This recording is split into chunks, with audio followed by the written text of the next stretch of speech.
Good afternoon, everyone. Thank you so much for joining us today. Excuse me. My name is Brittany Sourjohn, and I work for the Office of University Events and Protocol. A couple housekeeping items before we begin. This webinar is actually being recorded, and we will have it available on our website at a later date. We'll let everybody know when it's ready. We have time for questions at the end, so place any questions that you might have for our presenter in the chat. It will be monitored by my colleague and myself. A couple notes about our upcoming webinars. We have Zoom Part 2 with Seth Levine on August 13th at noon, so save the date for that, and more information will be coming your way tomorrow. We also have a webinar at the end of this month with Erin Morrow from UTO. The topic is to be determined as well as the time, but we will get you some more information on that as well. And now, a little bit about our presenter. Will Curran joined us a couple weeks ago. He's back for part 2, and there will be a part 3. So stay tuned for that as well. Will Curran comes to us from Endless Events. He has been named one of the most influential people in the meeting and events industry. Also part of the 40 under 40 event industry leaders, as well as 35 entrepreneurs under the age of 35. So we are fortunate to have Will with us again. He has been producing in-person and virtual events since high school, when he started his first company, and now works in production of large events with clients such as Emerald City Comic-Con, Anheuser-Busch, Warner Brothers, Morton Salt, and Uber. Will, thank you so much for taking the time to be with us again today. I'll turn it over to you now. Thanks so much, Brittany. And also a very important thing not to miss from my bio is that I am a proud Sun Devil as well, and a graduate of the Special Events Management Program that Erin heads up as well. So huge fan of every single one of you guys, because I've gotten to work with many of you. Many of you guys were mentors to me when I started my company and grew it throughout ASU. So happy to be here. So there was a lot of excitement after our fun experiment with Remo a couple weeks ago. It feels like forever ago now, right? But there's been a lot of questions about platforms. What platforms do I choose? That sort of stuff. So that's what we're going to be talking about today, is what platforms do we choose? What do we go to? All that sort of stuff. Like I said, this is not going to be like a boring webinar where I just sit and talk to you guys. I want it to be a conversation. I want comments. I want chat going like crazy. And I'm all about audience engagement. I mean, if anyone says they're not about it, you probably should be afraid. But so to get audience engagement going, there's a couple tools I'm putting at your guys' disposal.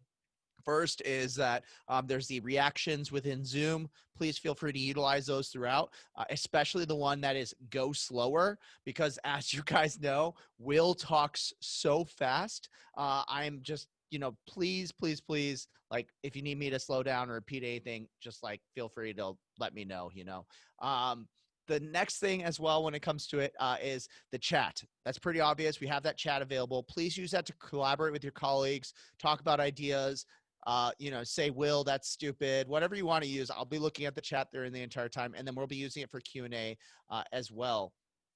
So next thing, I also don't know why my video is tripping out right now. Maybe it's a Zoom thing, but consider it part of the strobe and light show. Next thing as we got as well is the Google Doc. So I create a Google Doc. The link is in the chat. That's your guys's 100% ability to edit it, put whatever you want it, take screenshots, put ideas, collaborate inside of it, whatever you guys think is best. Please feel free to utilize that tool. It's there for you guys. Again, you'll see some additional notes on there. I'll be putting in a lot of the resource links I talk about. I have so many books and blogs and podcast episodes that I'll be able to put a lot of links in there as well. But the ones I have in there so far are the most common ones. All right.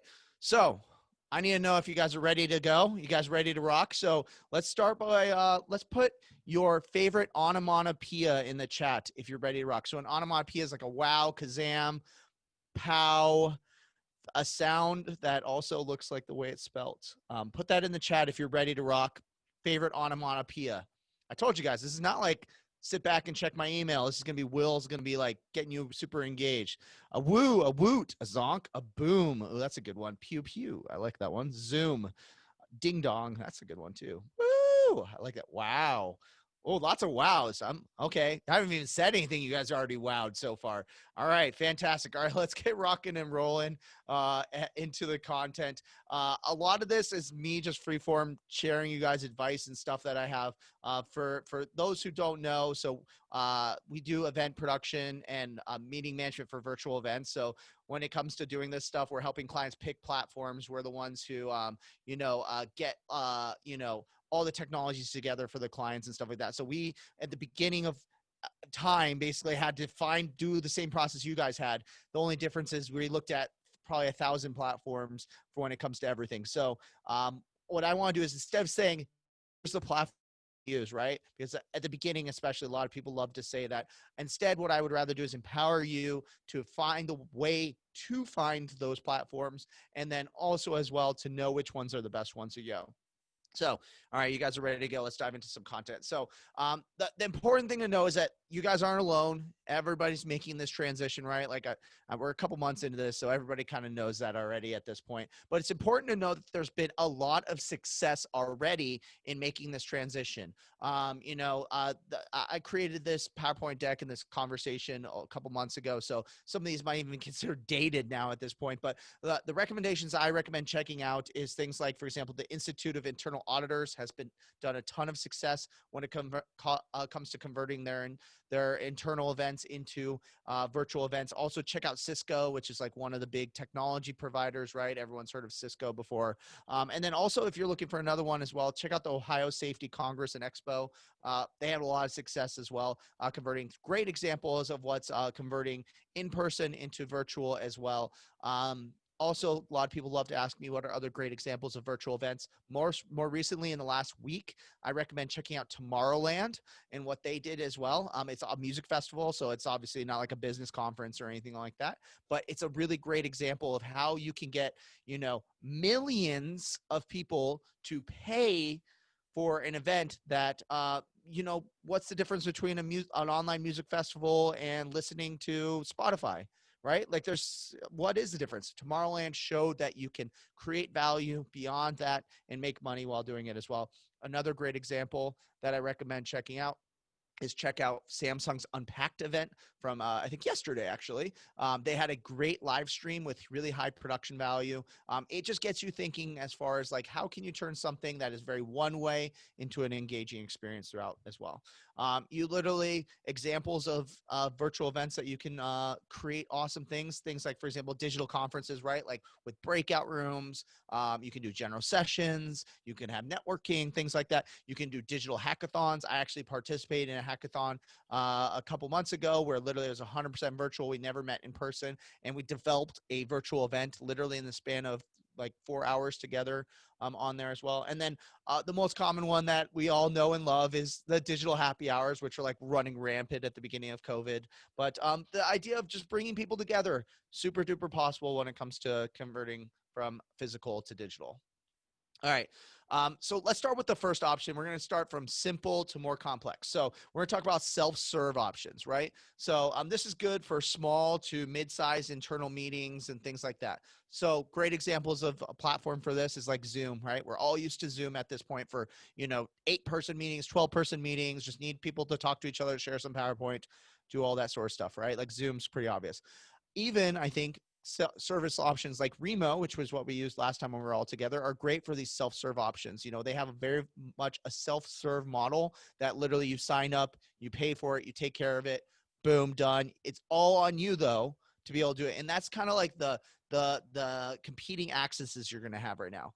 Self-serve option, cheaper, faster, things like that, right? But effort on your behalf is high, right? If something goes wrong and someone's having a tech issue, you don't have like a team you can send them to. You might have like a support bubble you have to work with, right? Like we all know this for how many times we've had issues with Zoom and then we try to get a hold of Zoom support, right? And then as we go further, more high touch, more high service options that allow you to kind of have a little bit more white glove service. So All right, so we want to make sure that that this is all making sense so far. Go ahead and put a number 1 in the chat if this is all going good so far. And then after you guys put your ones in the chat, awesome. I'd love to know, what are your guys' thinkings of other examples of self-service options that you have seen within the events industry. If you're in the Google Doc, let's throw them in the Google Doc, so then that way you can see it, or feel free to put it in the chat and someone will copy and paste it over, I'm sure, into the Google Doc. But what other examples have you seen of self-service options for these small to medium-sized or mid-sized internal meetings and that sort of stuff as well? All right, let's continue on. So this is where we start to break into kind of the next level when it comes to your event, and we'll talk about full service needs and specifically basic live streams. So basic live streams are great when you have, 100 to 1,000 people. There are more complex ones that can go like 20,000. Like I've done live streams with 100,000 people on before, but basic live stream. The idea behind this is to stream half the content is very much one way. So in theory, this is kind of like a basic live stream in the sense that I'm just getting my content to you guys. There might be very basic audience engagement back, right? Luckily, you're able to turn your video cameras on. You can turn your mics on in some ways. Like, there is some ability a little bit more than that, but a lot of live streams, basic live streams, it's one way, right? Think about YouTube Live, Facebook Live, LinkedIn Live as well. LinkedIn's got their live platform as well. And the idea is the platform that you're going to need to do for this goal is that you're just going to need the live streaming service, essentially. So in theory, if you wanted to get a message in front of 100 people tomorrow with very limited attendee engagement, you could do a YouTube Live and get it done right away, right? You can run off your webcam, whatever it is. There's obviously ways to increase production value, but the platform you need is primarily a streaming service. The important thing to know is that also as well that you might be also looking at, for example, an online platform with some sort of streaming service involved as well, right? Other features to look at: chat, poll, simple functionalities like we're doing now as well. And then the nice thing is that you're going to want to make sure that you have, though, is live tech support for audience and speakers, though. We're moving away from self-service options where you're doing everything. You're going to want some sort of like tech support to help speakers and things like that as well. For example, if you're, using some platforms are a little bit easier to use to be able to do some live streaming, but some are a little bit more complex. But the thing that I've noticed in success of presentation streams is good tech support to be able to get them up and running. Things, for example, like rehearsals, and I think we talk about rehearsals a little bit later, but make sure that you have time to get the speakers antiquated and everything like that. Everybody's used to Zoom. You might not need a rehearsal for Zoom. Maybe you do, right? But always make sure that you have rehearsal time built in as well. For example, Tanya said Google Hangouts an example of a self-serve option as well. If you're doing a live stream via Google Hangouts to YouTube Live, if the presenter hasn't used Google Hangouts before, make sure that you give rehearsal time to make sure that it's running all good and good to go. So curious to know, in the past, how many people here have watched a live stream on a platform like YouTube Live, LinkedIn Live, and let us know, what did you watch in that live stream in the chat, what you were watching when it comes to that live stream that you guys watched, if you've watched a live stream before, which secret is I know you guys have all watched live streams before. So virtual graduation, people in a crowd, a webinar, nice. Live DJ on Twitch. Twitch is a great platform for live streaming. Concerts, lots of concerts, right? And keep in mind, a lot of these are traditional pieces of content that you're used to being talked at and engaging it that way as well. So keep in mind on that as well. There you go. Ignite Phoenix on Facebook Live. Fantastic.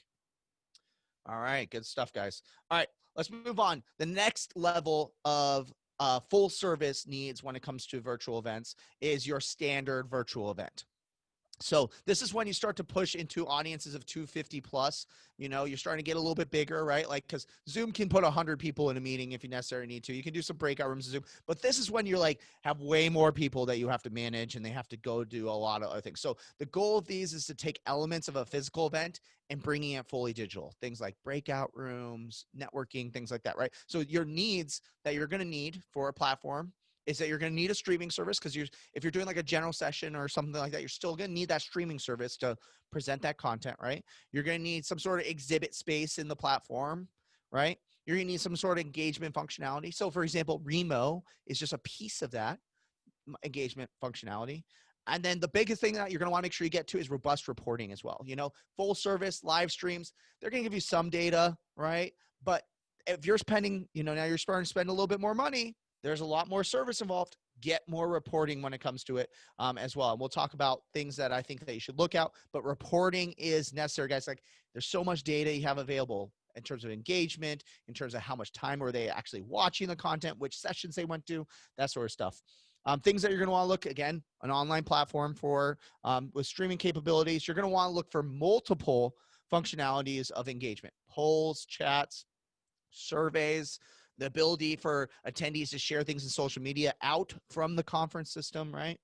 You're going to want to make sure that you have sponsor spaces, exhibit hall floors, things like that, right? A place for, you to be able to sell that exhibit space is really important.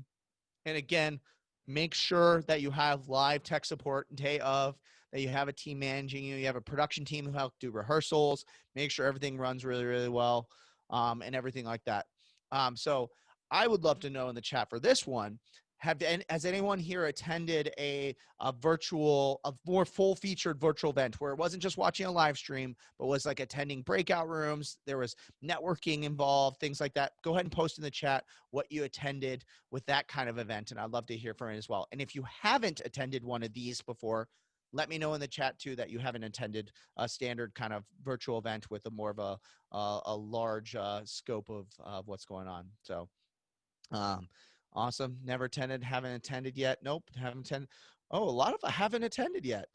Oh, awesome. Oh, there, Morgan says camp with 2 M's, which is a university alumni group. So Morgan, I'd love to know maybe after if you have any experience with it, talk a little bit about in the chat what you experienced, what was there, that sort of thing as well. I would highly recommend that this type of event is very good to go and attend right now, because a lot of people are trying to, do the standard event, right? Before we get into this really complex, like Tomorrowland level productions, that a lot of these events are happening. And this is what people are asking for right now. And obviously it's really hard to plan an event if you haven't attended one, right? Like if you've never attended a concert before, you would never plan a concert, right? Tanya says UTO learning through the human conference. Yeah. Oh, so all through Zoom, nothing too different. Yeah. I would definitely say that if it was all through Zoom, they're probably leaning more towards that self-serve option as well. Like that's not like the full platform that they were going through. Everything was seamless on there as well. So, so we'll definitely, I think, give some examples. So Carrie says social embeddedness conference at ASU. Awesome. So yeah, I'd love to hear from you guys, like what you guys thought of those experiences. Carrie, Tanya, like what did they have? What did they offer? What did it have that you thought was unique about it as well? On there too. So okay. All right. So now let's talk about must-have functionality and nice-to-have functionality when it comes to primarily the standard level of the event, right? Because the self-serve stuff, the live streams, but now we're moving into the standard, full-fledged virtual event.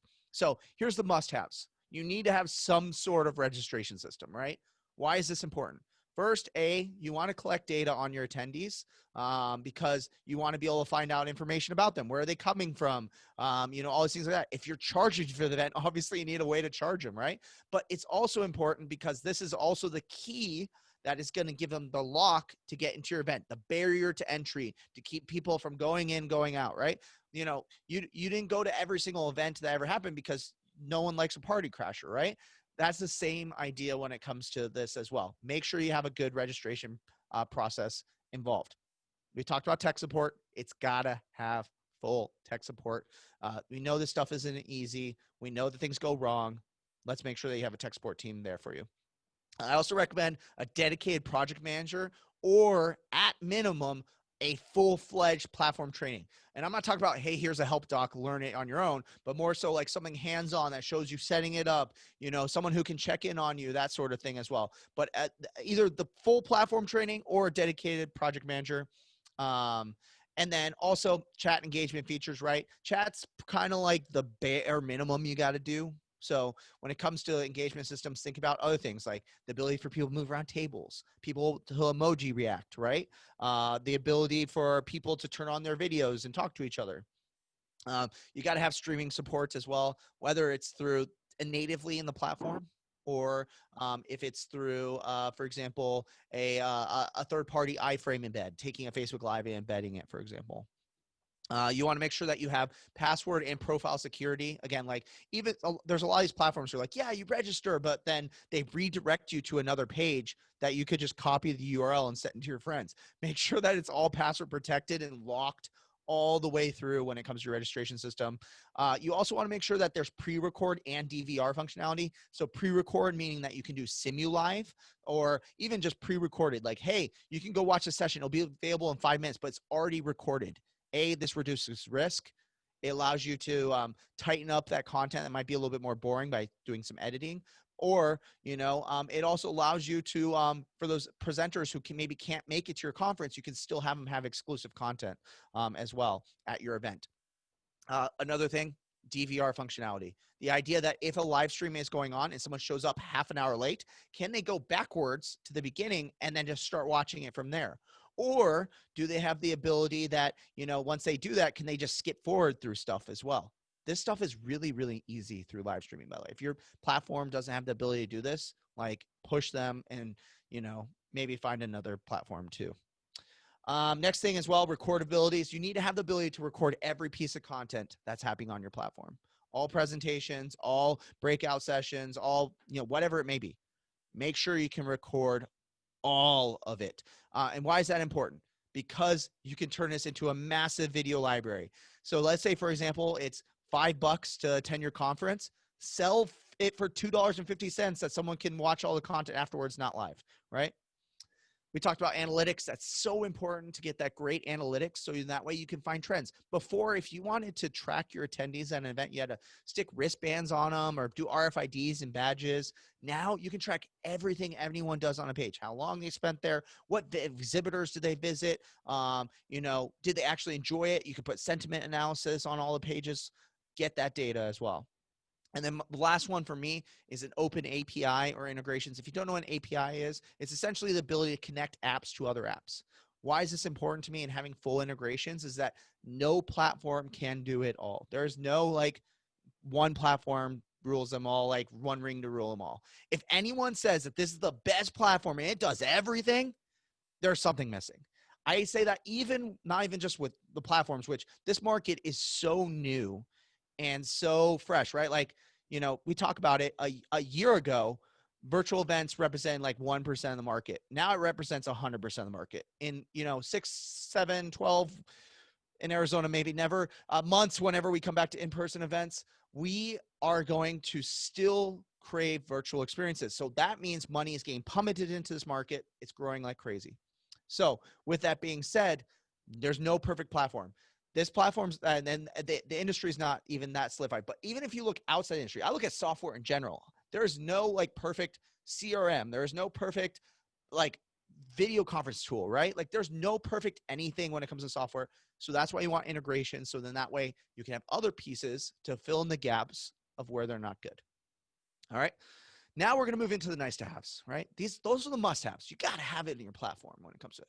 Now let's move into the nice to haves. So the next thing is an interactive agenda. Something like, for example, I'm going to go to this session. I'm going to add this session. I'm going to take this session off and I get my own personalized agenda based on what I'm adding and subtracting, right? Not every platform does that, but it's a really nice to have when it comes to some platforms. Next is gamification, right? The ability to track and gamify anything. For example, I could gamify right now. Whoever writes the most characters inside the Google Doc, I'll buy you a burrito from Phoenix Burrito House. Boom, gamification. You're going to do that basically through the app. Something like, for example, whoever attends the most sessions gets, I don't know, a cookie or something like that. You can decide what it is, but gamification's hot. It works. Feel free to like Google gamification for events, and there's a lot of articles on that. Next is single sign-on. So especially with ASU, you guys are using like Google, G Suite, things like that. Why make them register again when maybe you can just need to verify their identity through something that already exists? That's what single sign-on is, right? Next is languages. We all are living in an international world right now, especially with virtual events. It's very nice for you, the ability to have different languages, the ability to have translation, captioning, things like that as well. Speaking of captioning, closed captioning, very important. Nice to have, especially if you're doing an international audience or if you want to adhere strictly to the ADA compliance. Next is building out custom reporting. So if you want to build out some custom reports to know, give me the specific attendee journey for, sophomores versus juniors or something like that. That's where custom reports come in. And then last but not least, people, or not last but not least, one-on-one networking. I consider one-on-one networking a nice to have. It for a lot of people, it's a must have. But building a really good one-on-one networking system that's like skills matching or interest matching, or uses some magical AI to match people together. That's always good. And then the last but not least is the chatbots. Really huge right now. People are okay being served via chatbots, right? When's the last time you actually talked to a human when you had a problem at Amazon? Chatbots are all the rage, and they help scale, especially if you're having lots of attendees as well. All right. Which of these features is the most interesting to you? Let me know in the chat right now. Which one you're like, oh, that's cool. I didn't know that existed, or I didn't know what that was, or what's interesting to you. Let me know in the chat real quick while I take a sip of water. Awesome. And I'll be happy to answer a lot of questions too when it comes to like if you don't know what APIs are or anything like that a little bit later. So lots of gamification. I'm seeing a lot of. All right, guys. For all those who are still checking their emails, close your email, come back, focus. Let us know. Lots of good content here as well. So someone's like recording abilities. That's my favorite. So now I can do my email right now and still listen to Will at the same time, and then go play him back at 1.1% speed. All right, guys, let's move on to the next thing. So here's some questions to ask vendors, and this is not an exhaustive list. I literally have like 1,000 questions we ask when we're vetting technology providers, and also those questions evolve based on what they need. But here's some standard stuff you can ask somebody when you're talking to a platform to see, is this a good fit?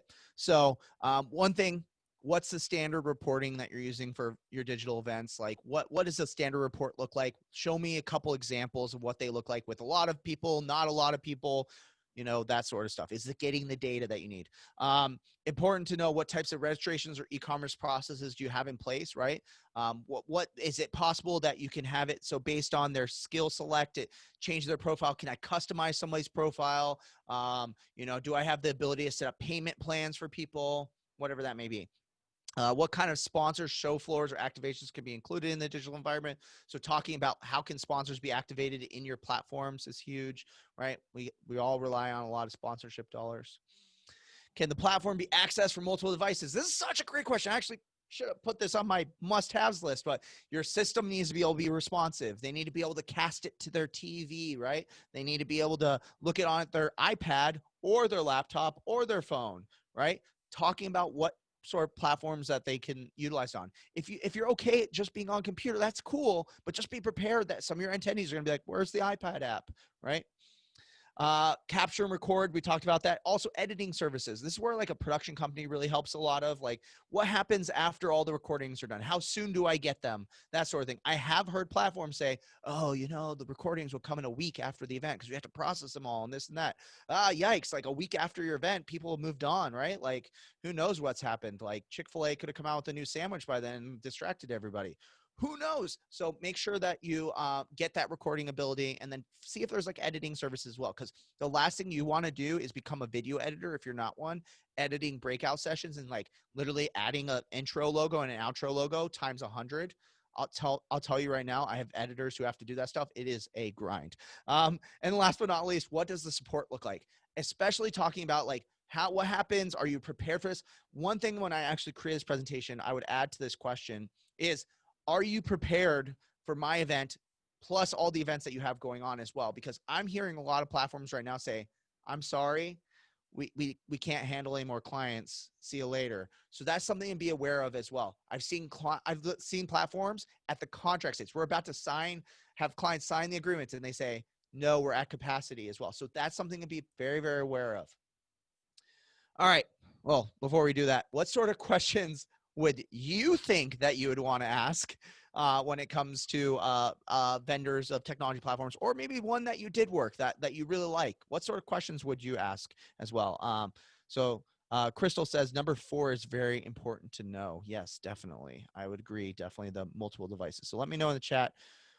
Or if you don't know what questions asked, that's okay. How about this instead? I'll add another bonus question. Which of these questions is most helpful for you right now that you're like, oh, that's a really good question. I should be asking as well. Feel free to put like a 1 through 6 in the chat. You guys are talkative today. I love it. Crystal, you wrote out 6. I appreciate that you wrote it out. Now watch, everyone's gonna be writing out the winner. So a lot of 6s, 4s. 1, 5. Awesome, guys. All right, cool. All right, so I'm done talking. This is just enough to get you guys thinking. Here's some resources for you guys. Feel free to take a screenshot of this. Also, all the links to this, I think, is in the Google Doc as well. And all the future ebooks that I do, too, are in there. So go check it out. These are a bunch of things. So Event Tech Podcast is our weekly podcast where we talk about event technology. So if you want to stay up on the newest platforms and security measures and things you need to be aware of, check it out. We also do a weekly newsletter called the Weekly Soundcheck. It's written by one of my most amazing teammates, Sarah Crystal, and she literally compiles all the best articles from across the web to give you guys a weekly digest of what's going on in the events industry. I did a webinar called How to Convert Your In-Person Events to Virtual. Shout outs. I think we might have mentioned that on the last one as well, but check that one out. And then also I have my virtual event planning checklist, which is a checklist for planning virtual events. And then last but not least, because I got asked this a lot at the end and I wasn't prepared to answer. I didn't know I was sales pitching, but if you want to work with us, check out our pricing page on our website, helloendless.com/pricing. And it has all of our details as far as some rough pricing on there. We're updating that page to be more exhaustive on our hybrid solutions and in-person solutions and things like that as well. So you guys are all prepared too. So stay tuned. All right. And that's all my contact information. Feel free to take a screenshot of that. Yes, questions. I'm going to get ready to answer questions in a couple seconds. But this is my contact information. I'm on Twitter. I'm on Instagram, Facebook, LinkedIn. And then that's my email address down below as well. I get a lot of emails, so please be patient with me as well. But that's all my contact information. Also, a lot of good stuff to check out. I share a ton of links and things like that as well.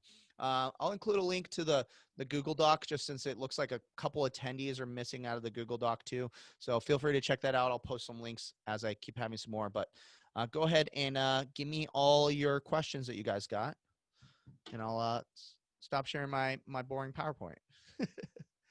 All right. So questions. All right.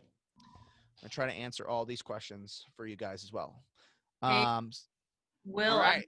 I'm going to put you on the spot really fast. Let's do it. I'm ready for the hard question. Okay. Tell us the top 3 platforms that you recommend us looking into. So we know about Remo, right? And those of us that experienced it, awesome. Yeah. What are 3 others that you think might be worth us diving into a little bit further? Because I think we're all getting hit with, hey, check this out, I heard about this, but you know, all of that takes a little bit of time to research and see what they have to offer. So for sure, let me hear it. So yeah, so I'll preface this by saying most webinars I dodge this question 100% and don't answer it because it is a bit hard of a question. For one thing, I'm self-interested in not telling platforms because that's what I get paid to do. So I'll let you guys know that off the top of my head, or off the top from the beginning is my bias. The second thing as well is I truly do believe that a lot of people are asking what's the best platform to use, when in reality they need to be saying, what's my strategy for my event? What's the why? Why does this exist? Why do my attendees want to be there? Why do my exhibitors why does all my stakeholders want to be there? And then once someone understands their why, they usually say, hey, here's what my why is. I can say, okay, these are the executionable features you need. What do these sound most important? And then usually I say, okay, those are the ones that are most important. You like all those? What's your budget?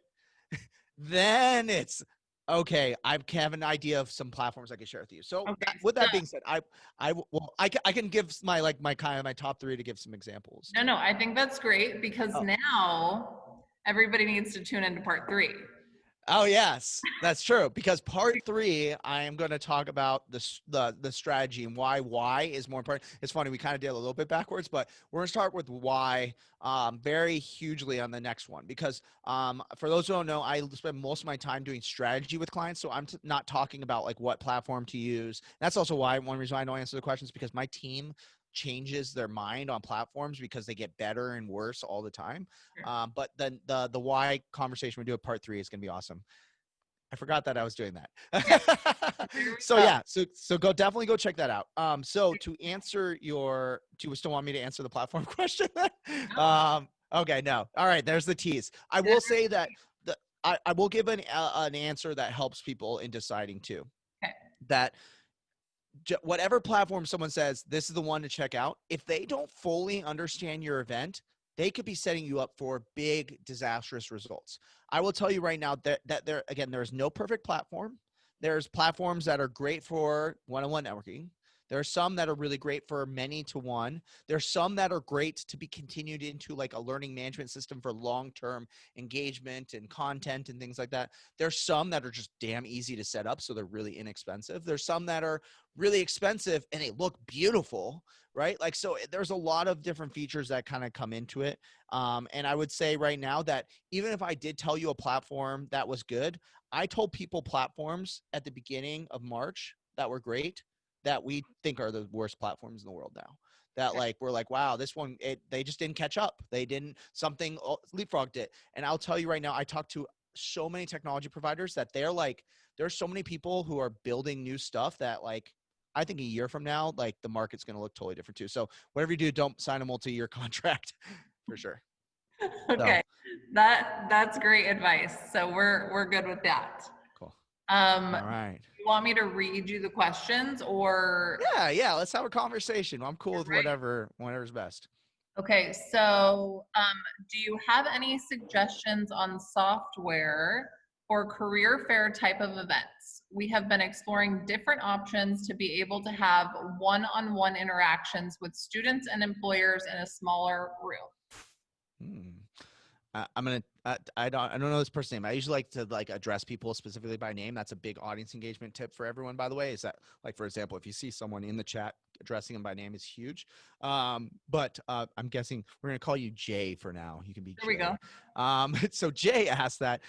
So I actually think that I think you, Jay, might have been at the Remo conversation. Remo is actually not that bad of a tool for this.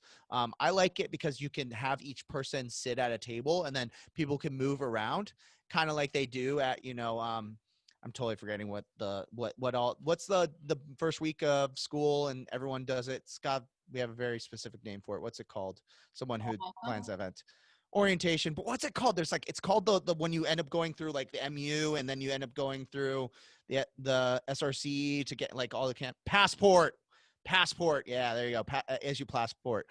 So like I think passport is a potential good option for Remo because you could put one person at each table and they can go around.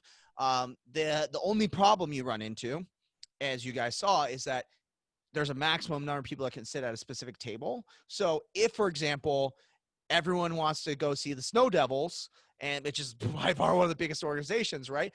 They're going to be capped out at how many people they can see. So then the question becomes, do you do two tables for them and have two representatives? There's a lot of questions that you kind of have to ask when it comes to that strategy, but I would check that out. I think also as well, I would want to know more about your career fair and know, does it have the potential to evolve beyond the one person goes to every table meeting, sort of like a traditional career fair. So for example, what I would say is, could you build it where each presenter gets a TED Talk level event, like 7 minutes to talk, and they aren't even allowed to, they can't even say what their business does, but they have to give some sort of thought leadership piece of content, like blow everybody's mind, like TED Talk level content, right? And maybe you say, hey, it needs to center around your culture of your organization too. And you say like, hey, I want you to give a talk about something that isn't related to your business, that you can't mention what your business does, and it's mind-blowing, whatever it may be, and it's got to be about the culture of your event. And then you say to the career attendees, I don't know if you call them students or potential career people, whatever you want to call them, you say to them, like, you're going to come to this awesome content. I would bet that people would pick employers based on how good that content was. And what I would think would happen is that people would come to your event even if they weren't looking for a job, and it would create buzz that people would want to look for. And that's just ways I kind of think about it. Is the purpose is to connect. This is me jumping to the how and what. Sorry, my brain thinks in the way that I would first think, okay, the why is to connect students to employers, right? Maybe also to monetize too, because obviously employers are willing to pay to get in front of students. And you could say something like, hey, like, okay, we want to connect them to it. You could do it where you just like literally schedule meetings for everybody and they do all the meetings, but that's not the best. But you also at the same time want to give a chance for employers to highlight what they're doing too. So that's where I start to think of like, maybe there's a chance for you to evolve your model beyond that. And that initial meeting of tables would be good if you keep the exact same model. But if you're talking about leading awesome content and having TED Talk style stuff, maybe you lean towards more of a live stream platform, and that then at the end people click a link and it takes them to I don't know. I mean, like there's a lot of potentials on here, and also I have to know on budget and things like that too. But I think that, for example, I can imagine that you click a link and then it takes you to the platform that has a directory of all the students and all the exhibitors together, and you say that I'm interested in aerospace engineering, this and that, and it automatically pairs you together. But then people have an awareness of the brand beyond just the, oh yeah, like I want to go work for Intel because they're one of the biggest companies in Arizona, for example. I hope this is helpful. I just like sometimes just also just say so much stuff and hope that it triggers some inspiration as well.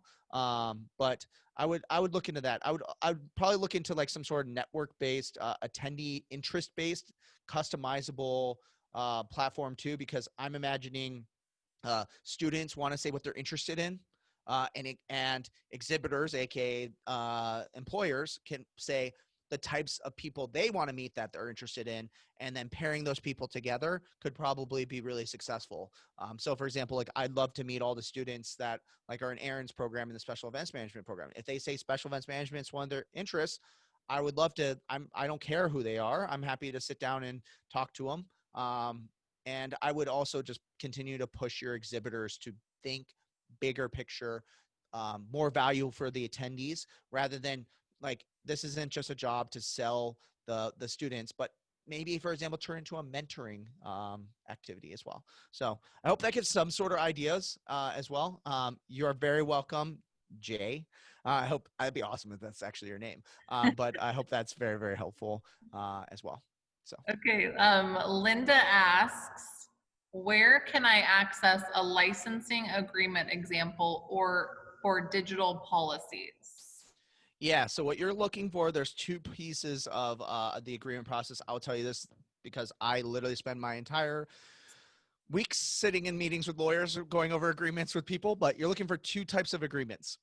You're looking for the standard terms, which is things like that has things like force majeure in it and all that kind of standard contracting language, talks about the fees related to things, what happens if intellectual property, all that sort of stuff. The next thing you want to ask for as well is what's called the DPA, which is the data protection addendum that they're going to add. These are insanely like popular right now because GDPR, and even though we are in the States and we aren't really targeting people in states, CCPA, which is California Consumer Protection Act, I think is what it stands for, is also kind of like GDPR. But a lot of these talk about the types of ways they handle data breaches, everything like that as well. They depend. I will tell you right now, there are softwares that have really intense DPAs. There are some that have a lot more stringent or easy DPAs as well.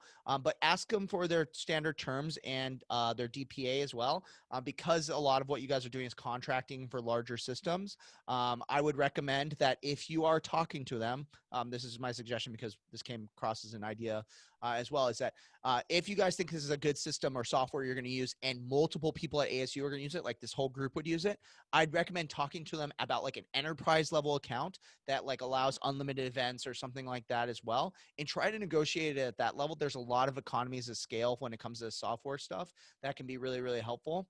But when you kind of get to that level where you're talking about enterprise level, like you guys might be signing on as the school to this platform, it can actually be really, really beneficial. And a lot of systems will say, okay, here's our standard terms and give them up. If you're like, I have one event and it's going to net them like $1,000, they might not hand over their standard terms in DPA because they also know that there's just so much lawyering that has to happen at that point to get it edited and changed, that like they know that they're going to lose $1,000 on lawyer fees in order to gain $1,000, and it might not be worth it for them at that point. But yeah, those are the kind of standard things you want to look for. Data protection related stuff, DPAs or data protection addendums, and then standard terms as well is what you're kind of looking for. And ask also privacy policies as well. Privacy policies should be public on their website. If they got one made, it's probably just linked on the bottom footer of their website as well. So is that helpful for whoever asked that question? Linda, was that helpful? Hopefully. You're Okay, welcome. another question comes from Carl, and Carl. Carl asks, are you aware of any platforms that have switcher-like capabilities where the technical host can select which presenter or other video source is on the feed? I really like StreamYard, but the problem is it's not a fully hosted option. You push StreamYard to a Facebook Live, a LinkedIn Live. I think they do RTMP servers, which is like the standard receiving end of a stream. So, for example, there might be a platform that offers RTMP receiving, but then you can use StreamYard to go into it. StreamYard's really good too because it pulls in the comments. In fact, if you ever watch our podcast, Event Icons, link in the Google Doc, we use StreamYard. So you can see we bring up the comments on screen. However, that comment on screen thing only works for social media platforms. But to answer your question, it does all the basic functionality you're looking at. You can bring in speakers in and out. I think you can do up to 6 people bringing in and out at any given moment. It allows bringing up a PowerPoint. You can choose to put the person side by side with the PowerPoint or not. It's pretty neat. It's funny because they just got 1080p, like high quality, or not the high quality, but like the standard high definition. They used to be 720p, which is like this kind of video. It's okay quality. It gets by. But it does some pretty cool things. I like it a lot for event icons because that's what we do. We ask questions of the audience and on the live streams. But it might work out pretty well. Another thing to potentially check out too, Carl, is check out Slido's switcher tool that they added to, which allows you to bring polling up on screen and switch between it and PowerPoint. Slido also allows Zoom to be embedded in it as well, which is kind of neat. But that might be also a little bit helpful. But I think what you're looking for, that switcher ability to go like camera, like do a split screen between 2 people and then bring that person full screen and then go back to split screen. StreamYard's pretty good for that from a self-serve option. It is newer, so I will admit there has been one time we had a stream where this platform went down right before it, and we had to delay the show like an hour. So that has happened before, but I think they've gotten a lot better as well because they've gotten very popular over the last couple months. But I hope that's helpful. I also recommend talk to like your local video production companies too, like who have the ability, like, so for example, Endless. We don't use StreamYard because it's not reliable enough for what we do. And it also can be a taxing on bandwidth. But what we do is we have a proprietary system people log into, they stream their stuff in. We actually have the ability to send them back stuff like a downstage monitor with notes, views, and timers. And even our producer can like wave the hand when they're going over time and no one else sees them because they're the only ones that see them. And that sort of thing. And that all runs through the switcher and also allows like more customizable stuff. So for example, custom tickers and, overlaid graphics and stuff like that as well. But that's great. Thank you for that information. Hope that's helpful, Carl. Okay, we have a question from Carrie. Carrie. to be our last question, unless a couple people are gonna ask away. Carrie says that the Zoom webinar feels isolated as an attendee. Is there a platform that maintains the webinar mostly one-way presentation, but that also allows for the attendees to feel connected to the presenters and their fellow attendees, like if they were in an auditorium or lecture hall setting? Yeah, that's a really great question, Carrie. That's one of the tough things. So, like, I'm guessing, kind of like, and let me know if I'm off base, kind of suggesting this, but we get asked a lot, like, what if you want to bring, for example, 50 people in a room, but you want them to all have their videos turned on, but maybe one person speaks at a time, but everyone has the ability to unmute and unmute. It's just like Zoom, right? Like some of the similar things that we're doing on Zoom. Like if I ask you guys all to turn on your video right now, that sort of thing, right? That's very, people want it but people don't want to do it in Zoom. And I understand why. Now people have the stigma of Zoom that the second you go into it, it feels like a Zoom meeting. So you're just like, I don't want to use this, especially I'm sure at ASU where everybody's in Zoom all the time, right? And then the other piece of it too is that, like, it does feel very, very isolating in a lot of ways. There's not a lot of good options right now outside of Zoom, Microsoft Teams, too, to put lots of people together in a room and have ability to have all your videos on and all talk to each other and things like that. Reason why is that no one really had a need to do that. And Zoom was honestly Zoom, GoToMeeting, and Google Meet kind of was like very far in product market dominance. They had all the market share, and no one really needed to change. And then when everyone kind of moved into Zoom, everyone's like, I got to get out of this. I don't want to use this anymore, right? So the market's catching up a bit, and no one's quite built a tool that's primarily browser based, which is also a big kind of like nice to have feature, so people don't have to download something to be able to have that sort of experience on there as well. I think that I would look at something like Remo, for example, for allowing people to kind of hop around, talk to each other, go big and do like a lecture hall, and then go back to conversations on there as well. But it definitely has some of its challenges as well. And I think that the other issue as well is that, a lot of everyone's kind of looking for the silver bullet to fix everything. But a lot of times, like the things that require a lot of video intensive stuff, like a lot of people on camera, a lot of people doing audio, requires like a dedicated app outside the browser. I mean, like, just imagine too, like, you guys use Chrome, everybody uses Chrome. Like, how many tabs can you open on your computer before a computer slows down, right? um like, now you throw in there that that tab is like streaming video and audio both ways, because you're streaming your video out and in and everything like that, and then they're doing that back and forth. And the browser isn't really designed to handle a lot of that as well. So I think that it's very important to understand that, like, a lot of the technology is lagging in a lot of ways as well. But yeah, Carrie, hopefully it's okay to share this comment, but you're saying like this might be a potential good example for you. But I mean, Remo's a really good example. I mean, there's a reason why you guys all asked me questions about Remo, and I was planning on sharing content, but you guys were so interested in Remo that I didn't even get a chance to get to content. It's really neat and it's different and it forces people to do things differently. Those tools will be coming out a lot over time as well, like when it comes to it. But one thing that you can always do too is just recognize too that, like, the platform isn't going to solve all of your problems too. I have done so many Zoom webinars since I started, and I'll tell you that people all the time complain about Zoom webinars being terrible, but then I will hop into, like, and this is going to sound really conceited, so bear with me for a second, but I just use the example from a personal experience. But I hear all the time people being like, we don't want to do another webinar. What can you do to make it not another webinar? And then I'll get up on there, do a PowerPoint, or maybe do something slightly different, but I present it in a more high energy fit manner, and people go, that was the best webinar I've seen all year. And it was on Zoom. So why, if Zoom, everyone hates Zoom, why does that become the best webinar? And I think a lot of times too, we default to wanting the quick fixes in things rather than the hard things, like telling a speaker, I'm sorry, you shouldn't present because you're just not engaging enough. Or, man, you're the only person I know that knows this topic, but you're not engaging. I should just not do this, have them do this until I find a good speaker. So focus really hard on your guys' content too, because that can make a humongous difference. Because I'll tell you right now, I bet you there's people who have used Remo who have said like this was still one of the worst events they've went to, but at least, yeah, maybe the platform could have solved it, but a lot of times the content is going to be king when it comes to this stuff. You know, for example, all the time people want to say, I don't want one-way video. I don't want people talking to me. I don't want a live stream. I want engagement systems. Then why do you sit and watch 4 hours straight of Game of Thrones on HBO every day?